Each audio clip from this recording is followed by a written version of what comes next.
Students, খুব মজার একটা ট্রিক্স আজকে আমি তোমাদেরকে শেখাবো। দেখো, এখানে কি বলছে? Man of parts.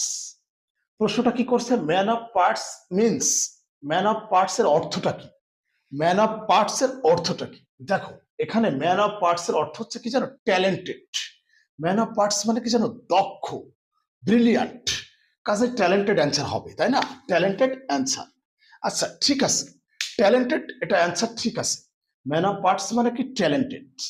এখানে তোমাদেরকে একটা বিষয় একটু মনে রাখতে হবে। দেখো, এগুলো আসলে নিজেদের মতো করে একটু চিন্তা ভাবনা করতে হয়, নিজেদের মতো করে একটু পড়ার চেষ্টা করতে হয়, মনে রাখার চেষ্টা করতে হয়। দেখো, ম্যান অফ পার্টস মানে, এই যে ম্যান অফ পার্টস, তার মানে কি? প্রত্যেকটা পার্টস সম্পর্কে সে জানে, প্রত্যেকটা বিষয় সম্পর্কে সে জানে। আর সেই তো ট্যালেন্টেড, ব্রিলিয়ান্ট। আমরা বলি না ব্রিলিয়ান্ট, ট্যালেন্টেড। তার মানে যে অনেক কিছু জানে, অনেক ভালো বোঝে সব বিষয়ে, তাই না?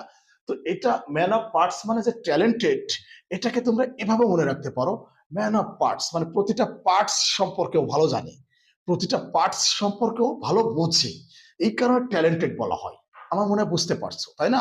ঠিক এভাবে আসলে কিছুটা মনে রাখার চেষ্টা করতে হয়।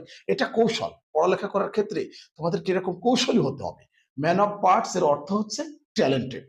কেন হয়েছে তোমরা ওইভাবে একটু চিন্তা করবা, যে প্রতিটা বিষয়, প্রতিটা পার্টস সম্পর্কেও ভালোভাবে জানে। এভাবে আর কি মনে রাখতে হয়। আমার মনে হয় বুঝতে পারছো। To learn more, subscribe my YouTube channel and follow my Facebook profile. আল্লাহ হাফেজ।